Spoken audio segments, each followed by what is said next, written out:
देवं कंसचाणूरमर्दनम् देवकी परमानन्दं कृष्णं वन्दे जगद्गुरुं देवकी परमानन्दं कृष्णं वन्दे जगद्गुरुम्.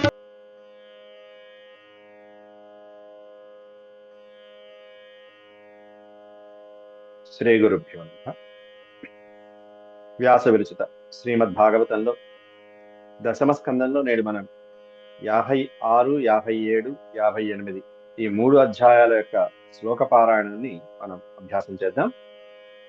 ఒక్కొక్కరు 10 శ్లోకాలు చొప్పున ఈ శ్లోకాలని పఠిస్తూ వెళ్ళండి. ఎక్కడైనా అక్షర దోషాలు కానీ పఠించడంలో ఏదన్నా కష్టమైనటువంటి పరిస్థితి ఉన్నా, ఎక్కడ ఏ పదం దగ్గర పెట్టి తీసుకోవాలని ఉన్నా సరి చేసుకుంటూ వెళ్దాం. అందరికీ కూడా గీతా జయంతి శుభాకాంక్షలు. శ్రీకృష్ణ పరమాత్ముడి యొక్క నాకు ఆశీస్సులు ప్రాక్టీస్ లేదు మనందరిపైన కదండి, ఉండాలని. నేను వింటానండి, ఫాలో అవుతాను. అలాగే అమ్మా, ఈసారి పాడతాను. అలాగే. ఇప్పటిదాకా నేను పరమాత్ముడి గీతా యొక్క పారాయణ చేసుకున్నాను, మొత్తం 18 అధ్యాయాలు చేసుకున్నానండి. అందరి పట్ల శ్రీకృష్ణ పరమాత్ముడి యొక్క ఆశీస్సులు ఉండాలని చెప్పుకుంటూ ముందుగా ప్రార్థన చేసుకున్నాం. శుక్లాంబరధరం విష్ణుం శశివర్ణం చతుర్భుజం ప్రసన్నవదనం ఛాయే సర్వవిఘ్నోపశాంతయే వ్యాసం వసిష్ఠనత్తారం శక్తేః పౌత్రమకల్మషం పరాశరాత్మజం వందే సుఖతాతం తపోనిధిం వ్యాసాయ విష్ణురూపాయ వ్యాసరూపాయ విష్ణవే నమో వై బ్రహ్మనిధయే వాసిష్ఠాయ నమో నమః. నారాయణం నమస్కృత్య నరం చైవ నరోత్తమం దేవీం సరస్వతీం వ్యాసం తతో జయముదీరయేత్. వసుదేవసుతం దేవం కంసచాణూరమర్దనం దేవకీ పరమానందం కృష్ణం వందే జగద్గురుం శ్రీకృష్ణం వందే జగద్గురుం. గీతాచార్యులకి నమస్కారం చేసుకుంటూ నేను చెప్పుకోబోతున్నటువంటి 56, 57, 58 3 అధ్యాయాలు ఆవృత్తిగా చదువుతాం. ముందు 56వ అధ్యాయం అయిపోయిన తర్వాత చదివేవాళ్ళు మళ్ళీ 57వ అధ్యాయం అనుకుంటారు. ఒక్కొక్క కామేశ్వర గారు ఉన్నారండి, మూర్తి గారు, కామేశ్వర గారు ప్రారంభిస్తారా? ఉన్నాను సార్. నమస్తే సార్. నమస్తే. ఎక్కడ గోతాపచారి 10 శ్లోకం. కామేశ్వరి స్టార్ట్ చేస్తావా సార్ అడుగుతున్నారు.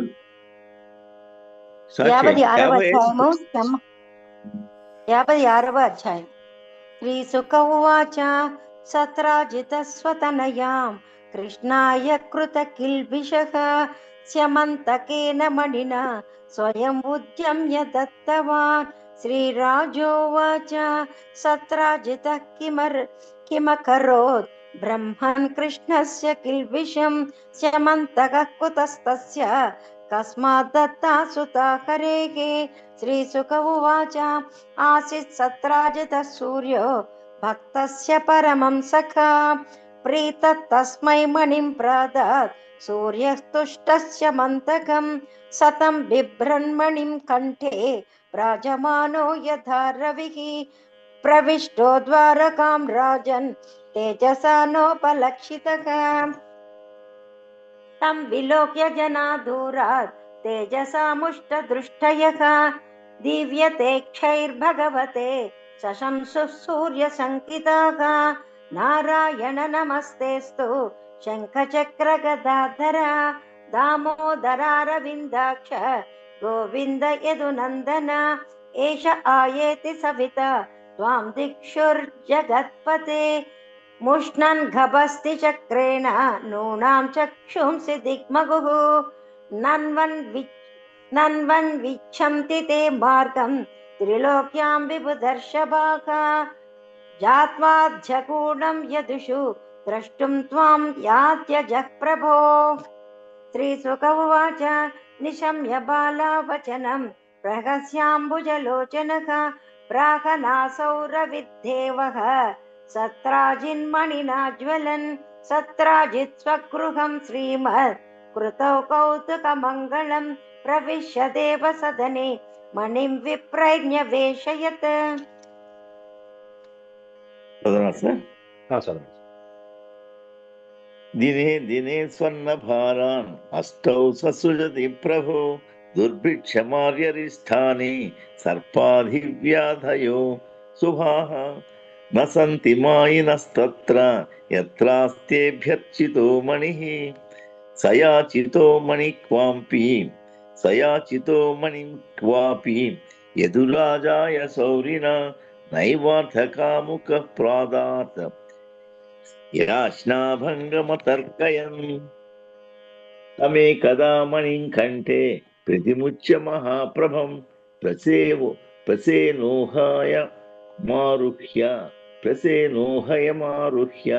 मृगयां व्यचरद्वने प्रसेनं सहयं हत्वा मणिमाच्छिद्य केसरी गिरिं विशञ्जाम्बवता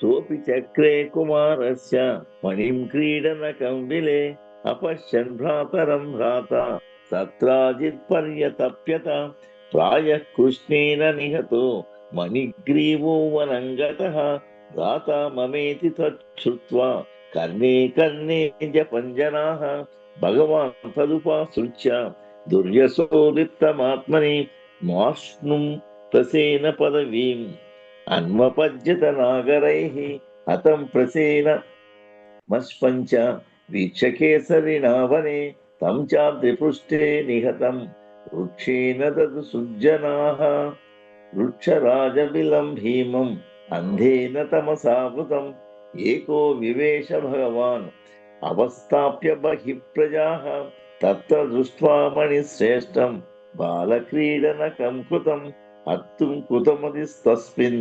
అవతస్తేర్భకాంతికే. వాసంతి గారు చదువుతారమ్మా. వాసంతి గారు చదవండి, తర్వాత కామేశ్వరి గారు మీరు చదవచ్చమ్మా. ఈ అధ్యాయం మనం చెప్పుకున్నదే కాబట్టి.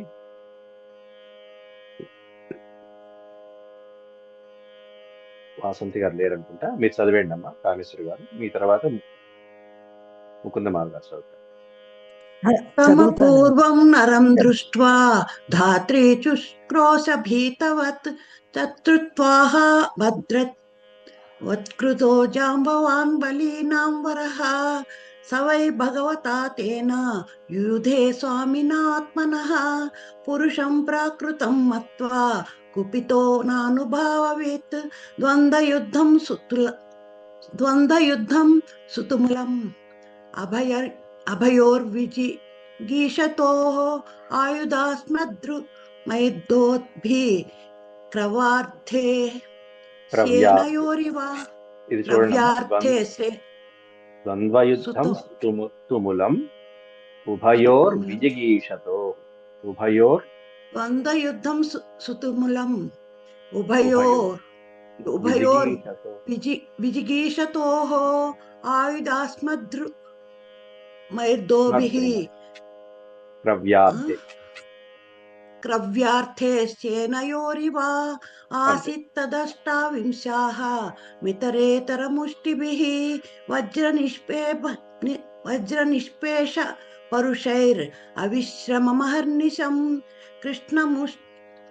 కృష్ణముష్టి వినిష్పాత నిష్పాష్టాం గోరుబంధనః క్షీణసత్వః స్విన్నగాత్ర స్తమాహతీవ విస్మితః జానే త్వం సర్వభూతానాం ప్రాణవోజః సహోబలం విష్ణుం పురాణ పురుషం ప్రభవిష్ణుం అధీశ్వరం త్వం హి విశ్వసృజాం స్రష్టా సృజ్యానామపి యచ్చ సత్ కాలః కాలయతామీశః పరాత్మా తథాత్మనాం యస్యేష దుత్కలిత రోషకటాక్షమోక్షైర్ వర్తాం దిశత్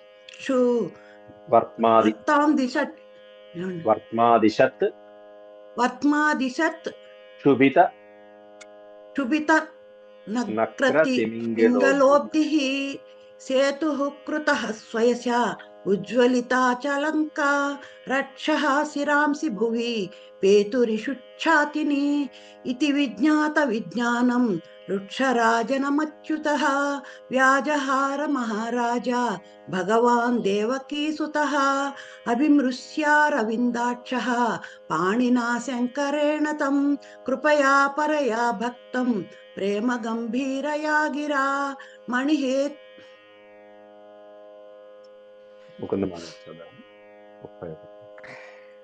मणिहेतोरिह प्राप्ता वयं वृक्षपते बिलम् मिथ्याभिशापं प्रमृजन्मात्मनो मणिना मुना इत्युक्तः स्वां दुहितरं कन्यां जाम्बवतीं मुदा अर्हणार्थं समणिना कृष्णायोपजहारः अदृष्ट्वा निर्गमं शौरेः प्रविष्टस्य बिलं जनाः प्रतीक्षद्वादशाहानि दुःखिताः स्वपुरं ययुः निशम्य देवकी देवी रुक्मिण्यानकदुन्दुभिः सुहृदो ज्ञातयो शोचन् बिलात् कृष्णमनिर्गतम् सत्राजितं शपं तस्ते दुःखिता द्वारकौकसः उपतस्तुर्महामायां दुर्गां कृष्णोपलब्धये तेषां तु देव्युपस्थानात् प्रत्यादिष्टाशिशास च प्रादुर्बभूव सिद्धार्थः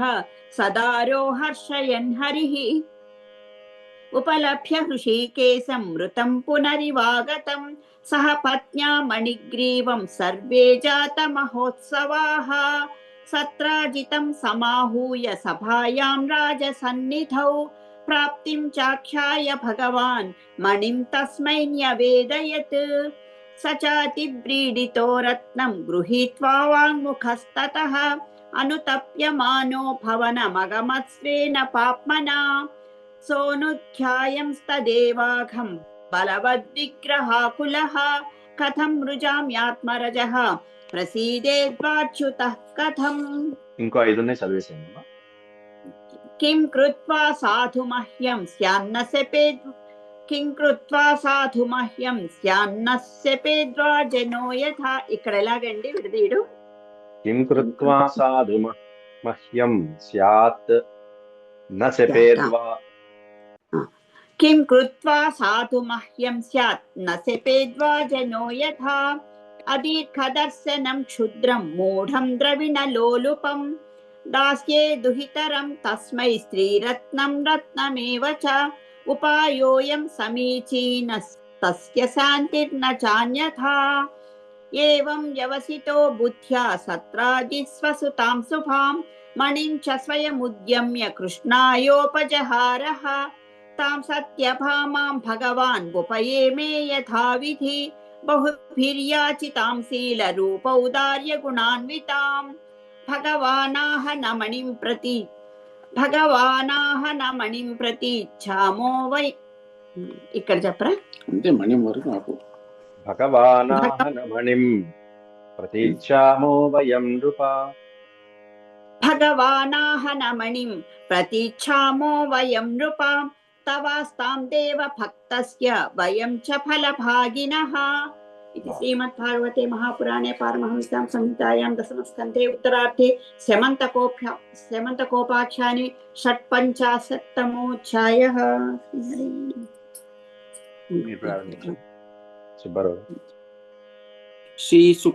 శ్రీకృష్ణుడు శతధ్వనుని వధించుట అక్రూరుని ద్వారకకు పిలిపించుట. శ్రీశుకౌవాచ విజ్ఞాతార్థోపి గోవిందో దగ్ధానాకన్య పాండవాన్ కుంతీంచ కుల్యకరణే సహ రామో యయౌ కురూన్ భీష్మం కృపం సవిదురం గాంధారీం ద్రోణమేవ చ తుల్య దుఃఖౌ చ సంగమ్య ఆకష్టమితి హోచతుః లబ్ధ్వై తదంతరం రాజన్ శతధన్వానమూచతుః అక్రూరకృతవర్మాణౌ మణికస్మాన్న గృహ్యతే యోస్మభ్యం సంప్రతిశ్రుత్య కన్యారత్నం విగర్హ్యనః కృష్ణాయాదన్న సత్రాజిత్ కస్మాత్ భ్రాతర్మన్వియాత్ ఏవం భిన్నమతిస్తాభ్యాం सत्राजितमः सत्तमः शयानम् अवधि लोभात् सपापः क्षीणवीवितः स्त्रीणां विक्रोशमानानां क्रन्धन्ति नाम नाथवत् हत्वा पाशुं सौनिकवन् मणिमादाय जग्मिवान् सत्यभामा च पितरं हतं वीक्ष्य शुचार्पिता व्यलपत्ता ततातेति हा हतास्मीति मुह्यति तैलद्योणामृतं प्रास्य जगाम गजसाह्वयं कृष्णाय विदितार्थाय तप्ता च चख्यौ पितुर्वधम् తైలద్రోణ్యాం ఆ మృత శరీరాన్ని తైలద్రోణిలో పెట్టడం అనేటువంటిది మనకి అది దశరథుడిని కూడా అలాగే పెట్టారు రామాయణంలో. తైలద్రోణిలో పెట్టారు భరతుడు వచ్చేదాకా. ద్రోణి అంటే బాండ, పెద్ద బాండ. తైలద్రోణి నూనెలో ఉంచారు. తైలద్రోణ్యామృతం ప్రాస్య तैलद्रोण्यामृतं प्रास्य जगाम गजसाह्वयं कृष्णाय विदितार्थाय तप्ता चख्यै पितुर्वधम् तदा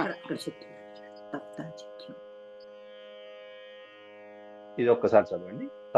తప్తాచఖ్యౌ कृष्णाय विदितार्थाय तप्ता आचख्यौ पितुर्वधम्. బాగుంది, అంతేనండి. तदा कर्णेश्वरो राजन् ननुसृत्य नृलोकताम् अहो नः परमं कष्टा नित्यसाक्षौ विलेपतुः आगत्य भगवांस्तस्मात् सभार्यः साग्रजपुरं शतधन्वानमारेभे हन्तुं मणिं ततः. బాగుంది, చాలా. లక్ష్మి గారు చదువుతారమ్మా? పార్పూడి లక్ష్మి గారు చదువుతాను.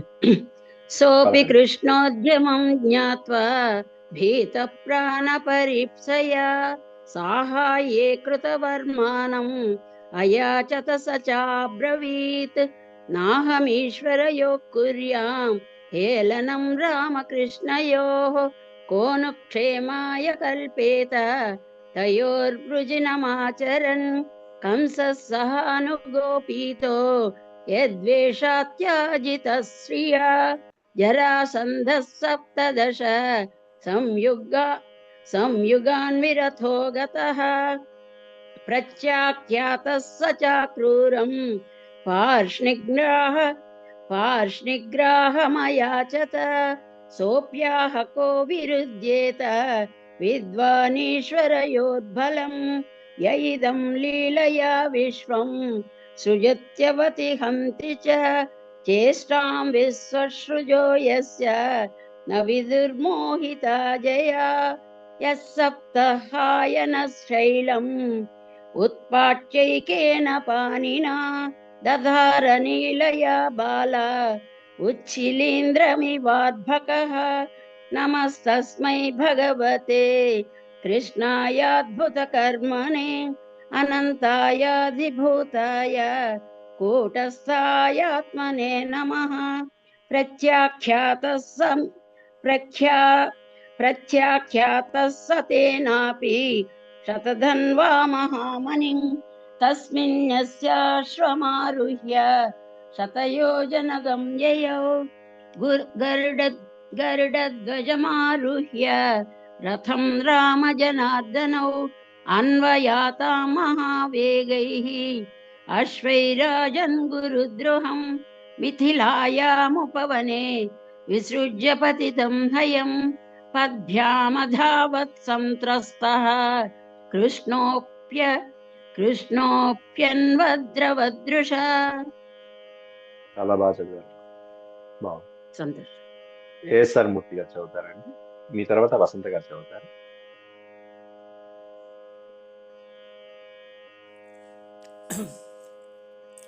पदातेः भगवान् तस्य पदातिः तिग्मनेमिना चक्रेण शर उत्कृत्य वाससोः व्यतिनोन्मणिम् अलब्धमणिः आगत्य कृष्ण आहाग्रजान्तिकं वृदाहतः शतधनुः मणिः तत्र न विद्यते ततः बलो नूनं समणिः शतधन्वना कस्मिंश्चित् पुरुषे न्यस्तं तमन्वेषपुरं व्रज।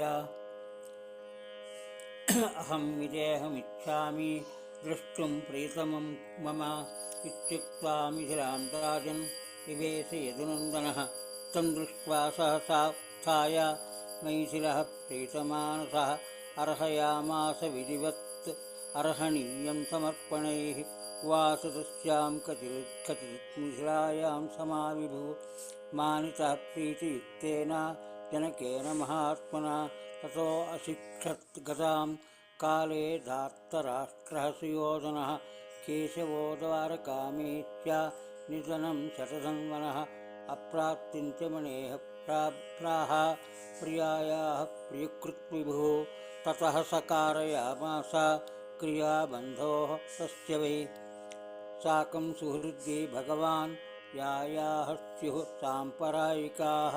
अक्रूरः कृतवर्मा च कृत्वा शतधनोः वधं व्यूषतुः भयवित्रस्तौ द्वारकायाः प्रयोजकौ। अक्रूरे प्रोषिते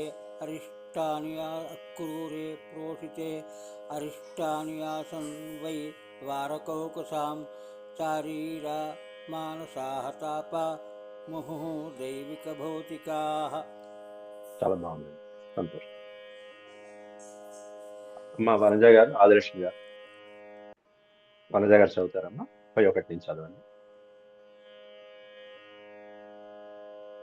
గురుగారు నేనా అండి? హరే కృష్ణ అండి. వనజ గారు, తర్వాత ఆదిలక్ష్మి గారు. చదువుతున్నానండి. జై శ్రీకృష్ణ. ఇచ్చంగోపదిశంత్యేకే విస్మృత్య ప్రాగుదాహృతం మునివాస నివాసే కిం ఘటేతారిష్ట దర్శనం దేవే వర్షతి కాశీశః శ్వఫల్కాయాగతాయ వై స్వసుతాం గాంధినీం ప్రాదాత్ తతో వర్షత్స్మ కాశిషు తత్సు తత్ప్రభావో సావక్రూరో యత్ర యత్రః దేవోభివర్షతే తత్ర నోపతాపాన మారికాః ఇతి వృద్ధవచ శ్రుత్వా నైతావదిహ కారణం ఇతి మత్వా సమానాయ ప్రాహాక్రూరం జనార్దనః పూజయిత్వాభిభాష్యైనం కథయిత్వా ప్రియాః విజ్ఞాతాఖిల చిత్తజ్ఞః స్వయమాన ఉవాచః నను దానపతే న్యస్తా స్త్వయాస్తే శతధన్వనా స్యమంతకో మణిః శ్రీమాన్ విదితః పూర్వమేవ నః సత్రాజితో న పత్యత్వాద్ గృహ్ణీయుర్దుః సుతాః దాయం నినీయాపః పిండాన్ విముచ్యర్ణం చ శేషితం తథాపి దుర్ధరస్త్వన్యైః స్వయాస్థాం సువ్రతే మణిః కింతు మామగ్రజః సమ్యగ్న ప్రత్యేతి మణిం ప్రతి దర్శయస్వ మహాభాగా బంధూనాం శాంతిమావహ అవ్యుచ్ఛిన్నామఖాస్తేద్య వర్తంతే రుక్మవేదయః ఏవం సామభిరాలబ్ధః స్వఫల్కతనయో మణిం ఆదాయ వాససాచ్ఛన్నం దదౌ సూర్య సమప్రభం. జై శ్రీకృష్ణ. నమస్కారం గురుగారు. నమస్కారం గురు. నమస్కారం. స్యమంతకం దర్శయిత్వా జ్ఞాతిభ్యో రజ ఆత్మనః విమృజ్య మణినా భూయః తస్మై ప్రత్యర్పయత్ ప్రభుః యస్త్వేతద్ భగవత ఈశ్వరస్య విష్ణోః. ఒక్క నిమిషం.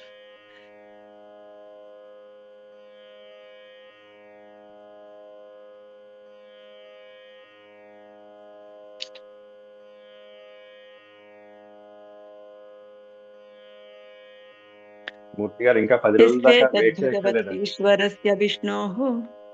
మూర్తి గారు ఇంకా 10 రోజుల దాకా మనం వెయిట్ చేయకల్లా. వీళ్ళందరూ ఆల్రెడీ శిక్షణ పొందేసి సిద్ధంగా ఉన్నారు. మీరు మీ ఇష్టం మీదే ఆలస్యం.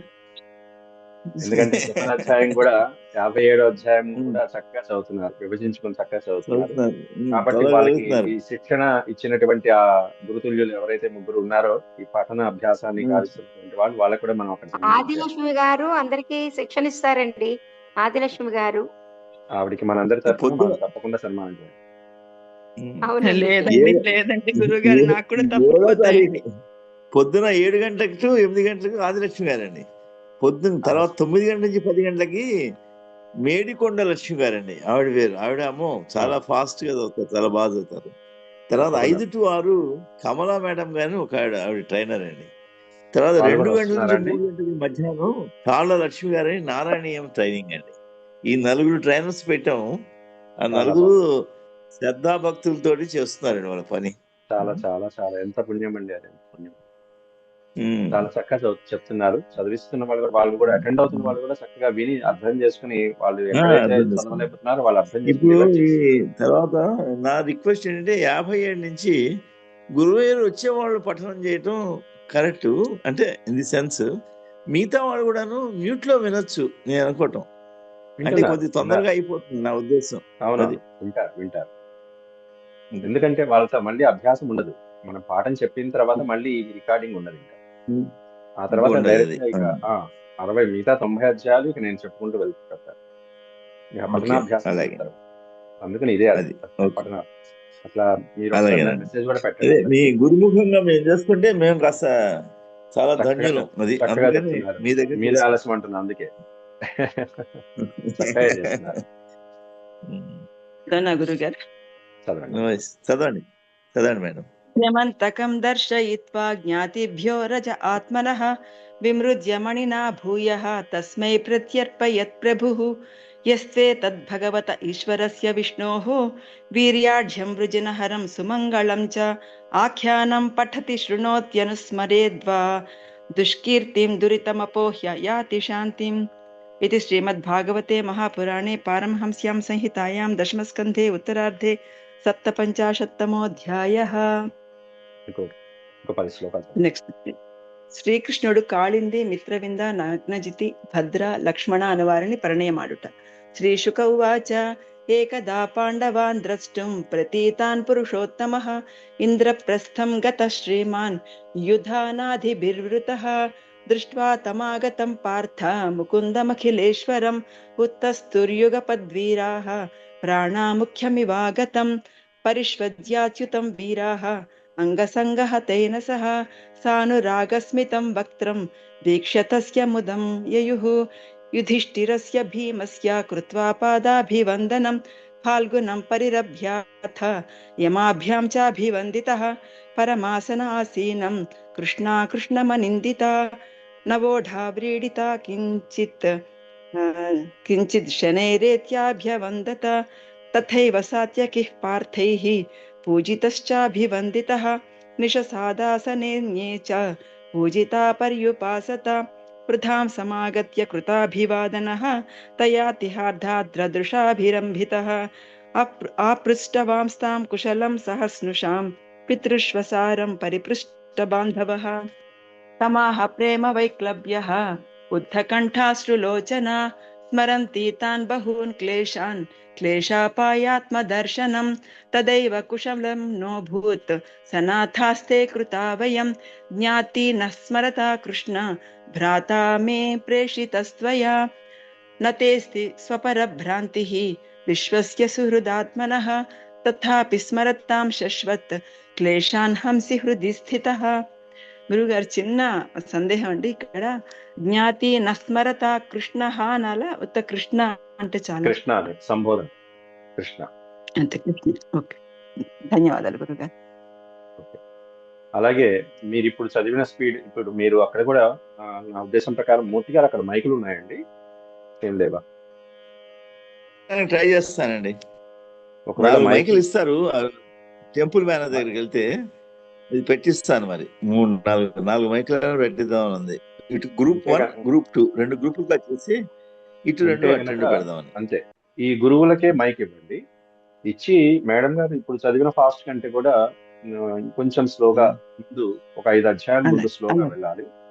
ఆ తర్వాత మెల్లగా అందరూ ఫాస్ట్ అందుకుంటున్నారంటే వాళ్ళ స్పీడ్ ని బట్టి మీరు మెల్లగా స్పీడ్ అందరూ. అంటే పఠనం అంటే అందరూ చేయాలండి. అక్కడ గురువయ్యూరు వచ్చింది కారణం ఏంటంటే అందరికీ ఆ సాటిస్ఫాక్షన్ ఉండాలి, పఠనం చేయాలని అందరూ చదవాల్సిందే. అది ఎందుకంటే ఎక్కువ ఫాస్ట్ గా చదువుతూ ఉంటే తప్పులు వెళ్తూ ఉంటాయి. ఒక్కోసారి సమాసం అయినటువంటి పదాల దగ్గర కొద్దిగా తగ్గిద్దాం, ఫాస్ట్నెస్ తగ్గించి మనకి టైం చాలా ఉంది కాబట్టి కొద్దిగా మనం ప్లాన్ చేద్దాం నెమ్మదిగా సార్. మన నెమ్మదిగానే చదువుతాను గురుగారు, ఇందాల నెమ్మదిగానే నెమ్మదిగా చదివి పారుపూడి లక్ష్మి గారు కరెక్ట్ గా ఆ స్పీడ్ ఎలా అయితే చదివారో ఆ స్పీడ్ ని మనం దృష్టిలో పెట్టుకుని మనం మిగతా వాళ్ళని కూడా మనతో అలాగే కలుపుకుంటూ వెళ్దాము. చెప్తాను అందరూ చెప్తాను సార్, అందుకుంటున్నారంటే ఈ తప్పకుండా. గురువులు మెల్లగా తర్వాత 4-5 అధ్యాయాల తర్వాత నుంచి అందుకోవచ్చు ఫాస్ట్.